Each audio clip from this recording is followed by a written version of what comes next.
Hello everyone! Welcome to Gracester time. Today we are going to do a DIY flower box. But before we go into flowers, we are going to start with our box itself. And as you can see, I have an old box here that we are going to wrap with a colored paper. So I have a different kinds of colored paper or just the white one.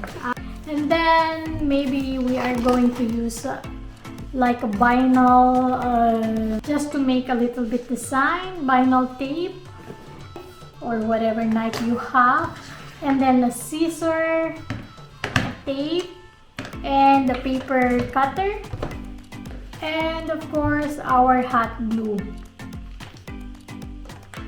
So let's begin with our box.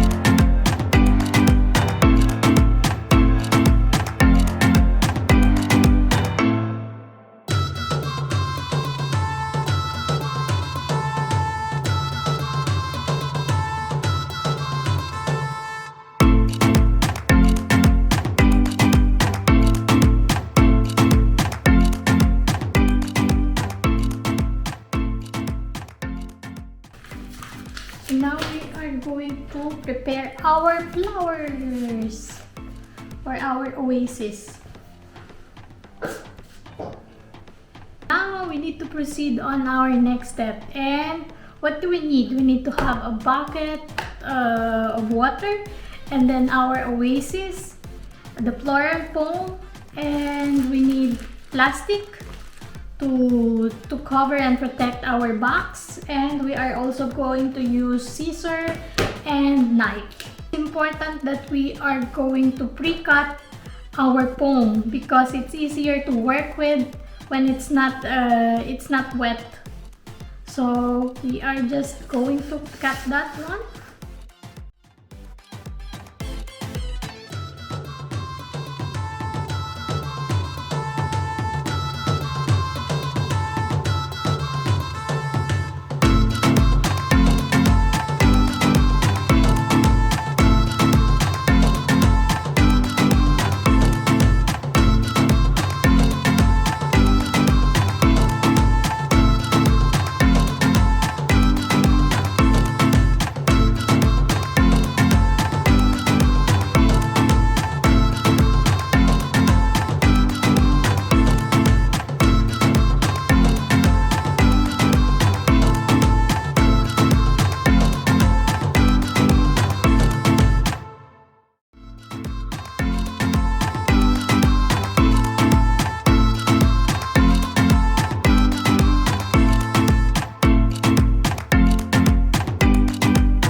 Step is we are going to cut our flowers. So I have like a little bit green pinkish roses, and then I have some, I think this is, I don't know if it's chrysanthemum or if it's daisy. You guys leave a comment what kind of flowers is this.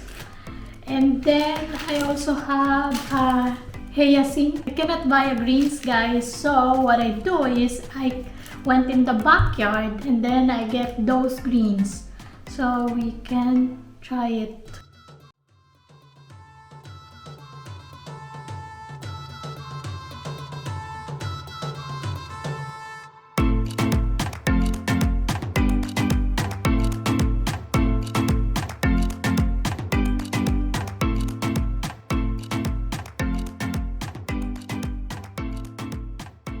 Guys, you can remove the petals that it's not so good that's looking ugly.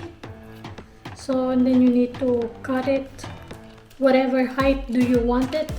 And one more thing, you can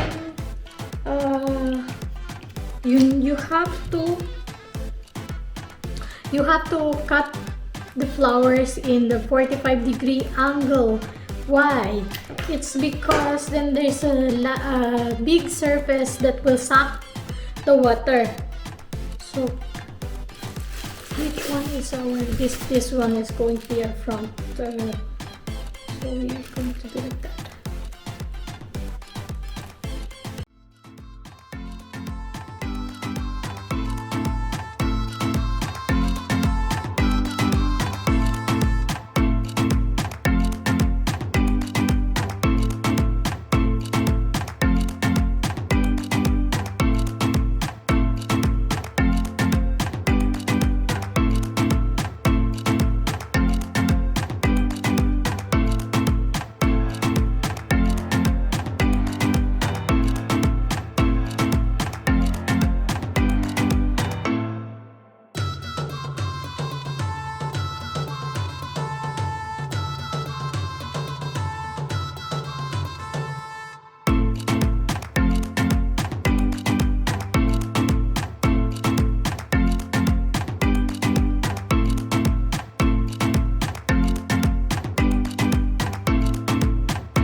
We are going to cut our plastic, the excess, so it's a little bit cleaner.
So guys, this is our finished product.